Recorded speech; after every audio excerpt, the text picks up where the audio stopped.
Hey friends, it's Michelle here with Garden Jargon, and I'm out here at the Batavia Community Garden. It is September 16th, Thursday, and I wanted to come out here and just do a quick walkthrough on our garden because I haven't been out here in a couple days, but I wanted to check on the seedlings that we just planted and the garden that is slowly coming to an end. This is a sad part of the season.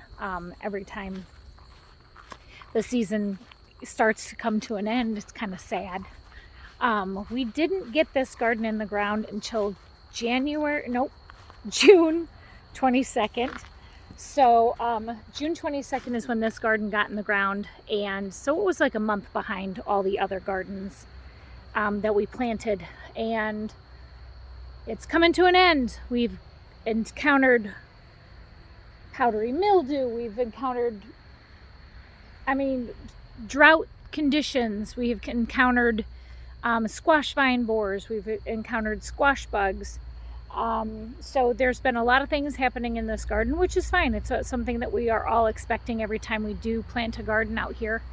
And I just can't wait for next year because I know that we will get everything in the ground way sooner than when we did this year. But like I said, this is the first season that we've done this garden, and we are grateful we were able to get it in the ground. So we just actually delivered today 70 pounds of produce to the Batavia Interfaith Food Pantry. So that is just a running tally.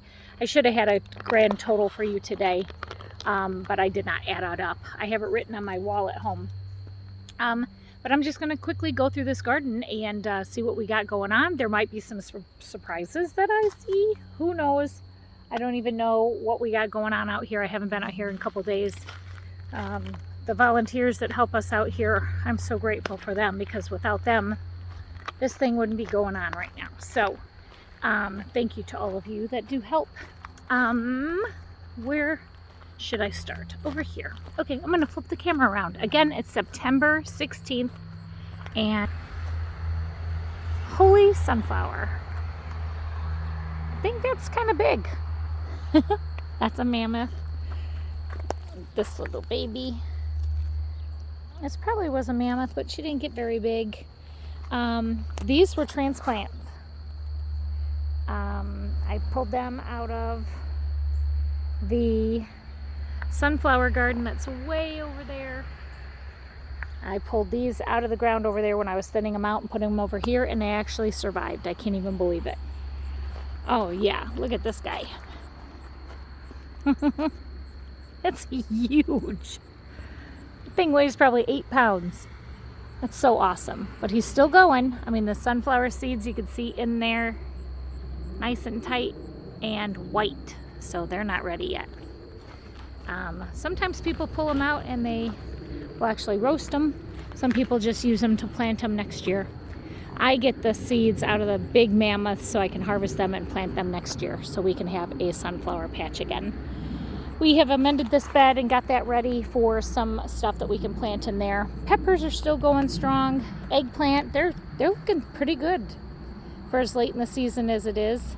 Those are actually a lot taller than the ones we have over at Ginger Creek Church.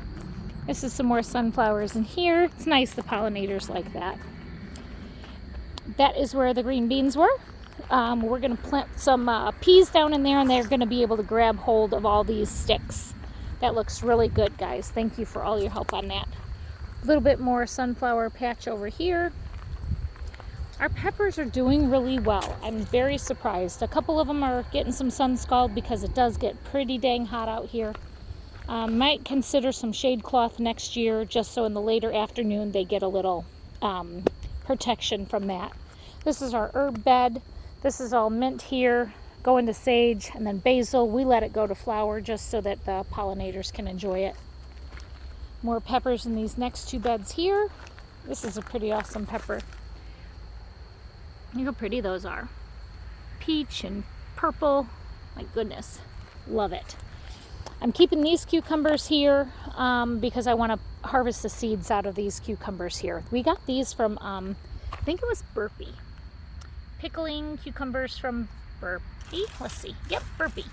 So I had the crew leave these on the vine so they can get to the biggest pickling cucumber it could possibly be, and we will harvest the seeds from those. So nobody pick those, please. And we'll plant some new stuff over here because that bed is ready. On that other side of the trellis there, that is all in our Determinate tomatoes down that row. That's your Romas and your San Marzanos. What those do is they flower and give you all your tomatoes all at once. Then they pretty much ripen within the same 3, 4, 5 weeks, and then they're done for the year. The other tomatoes over there, those are Indeterminate tomatoes. Those are upside down tomatoes. We grew those this year. Have you ever heard of? I'm just joking. That's a total joke. So there's 4 panels there of tomatoes, and those will grow until the first frost kills them. So we keep our eye on the weather, usually right around the middle of October for the first signs of frost, and then we come out and pick them. We still have some squash growing on our plants over here. They're obviously just dust from powdery mildew. The vines still look really good. They're still producing flowers. So we don't pull anything out of the ground. We learn from this. We want to see if this plant is going to continue to give us squash. That whole row is squash there. We're going to leave them.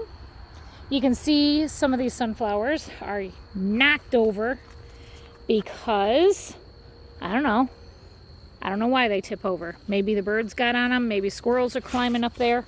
But all these things are tipping over. And it's a mess over here. This zinnia patch is insane. They're all getting knocked over, which is fine with me.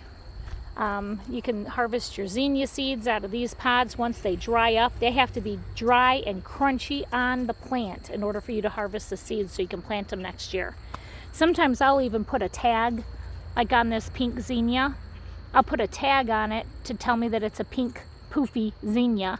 And once that gets nice and dry, and that head with the seeds in it is nice and dry, then I'll pick it and I'll save them, and I know that it was this color zinnia that I saved the seeds for. If I want to plant specific ones in specific areas.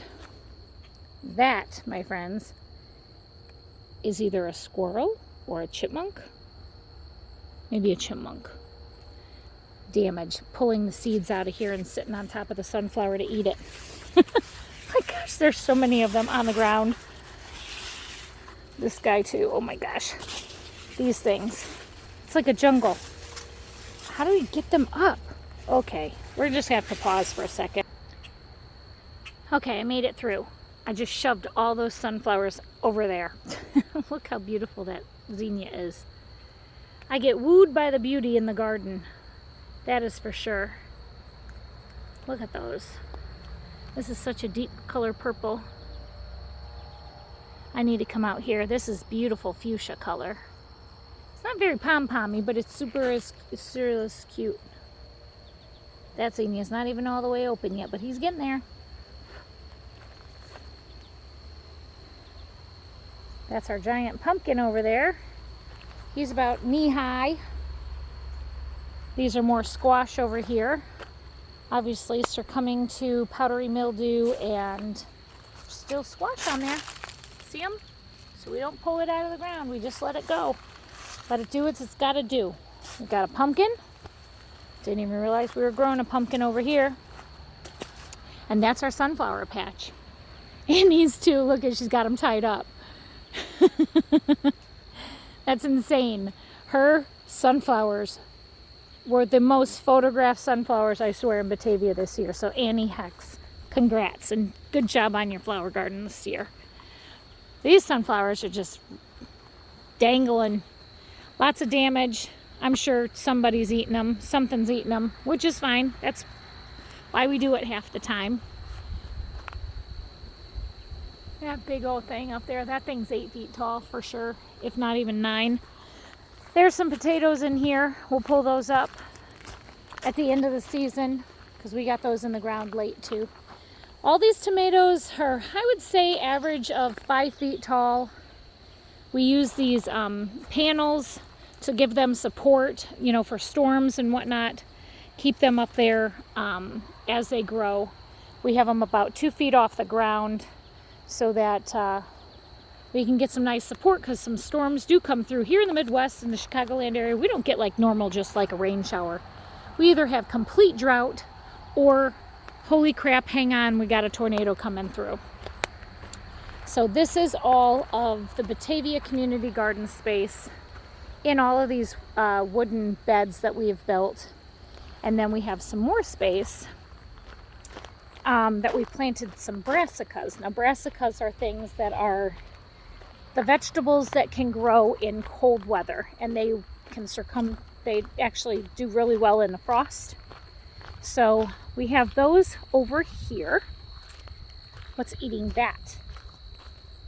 I gotta get some more dollar store laundry baskets. Let's look. Those are all kales. And we've got some stuff over here. These are beets. And nice and crunchy dry. We got to get them watered. Something's been eating these. Probably a bunny. So I got to get some covers for this to protect them. And more kale. This is red Russian kale. That little bed right there. That we just made some compost piles and threw those seedlings in there just so we can have some extra stuff. Sunflowers. They're so pretty. That was the highlight of my year out here, was sunflowers. And then down at this east end of the garden plot, we have more brassicas. Let's see if those are all surviving. Those are Brussels sprouts. This whole row right here. I have 2 more rows there that we can still plant. So we'll just have to soak them really good and then plant some stuff in there. We can put seedlings in there, seeds. And then in here we have cauliflowers and broccolis, all in these rows. Some of them were tiny and didn't survive, which is totally fine. Let's give a wide angle look here. Nothing is in this row. We got this whole row to plant. That's some net covering that we can utilize. It's a whole row of beets here. And this is great to be able to see that this stuff is getting shaded out here in the earlier part of the afternoon, which is great because this stuff can take cooler temps.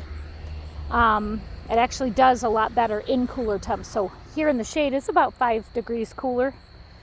So that gives it some nice, you could tell that the sun is shifting. Usually the sun was setting over there. And so that part of the garden way over there is where it got the most shade quicker. But now that the sun has shifted, because it's starting to become the fall time, the sun's over here, which is actually giving us good shade here, which is nice. So all this stuff looks really good. So we'll just have to keep this watered because they are babies. We have a couple empty spots in here. We can plug some more seeds in. We're going to utilize all the square inches in here with this brassica stuff because that's kind of a set it and forget it. You can just put it in the ground and pray and hope that it goes well. But I am Michelle. It is September 16th, and I wanted to share with you a little update on the Batavia Community Garden. And thank you to everybody that has been out here helping us and all of the teams of people that have been out here helping us. We got a little farmer Roy that was incorporated out of this garden. Little Roy, who is the homeowner that donated the land this year, her little boy has made a Take What You Need farm stand because he wants to help people get food security and have food in their bellies in case they can't afford it at the store or get to the pantry. So bless his little heart. He was just featured on K-Love, and that's pretty much all the news right now. So I'll keep you posted the next time we come out here and take a look. But we plan to stay in this garden until the snow is coming. And I'm happy that everybody that came out here got to learn something this year and have community with everybody and learn from each other. That was part of the reason we wanted to have this garden. It's a nice little area to come have zen and peace, you know, after your hard day's work, and want to drink your cup of coffee in the morning and water your garden. This is the place to be. So we appreciate everybody's help, and thank you for helping us grow food for the community. We'll see you in the next video. Take care and God bless.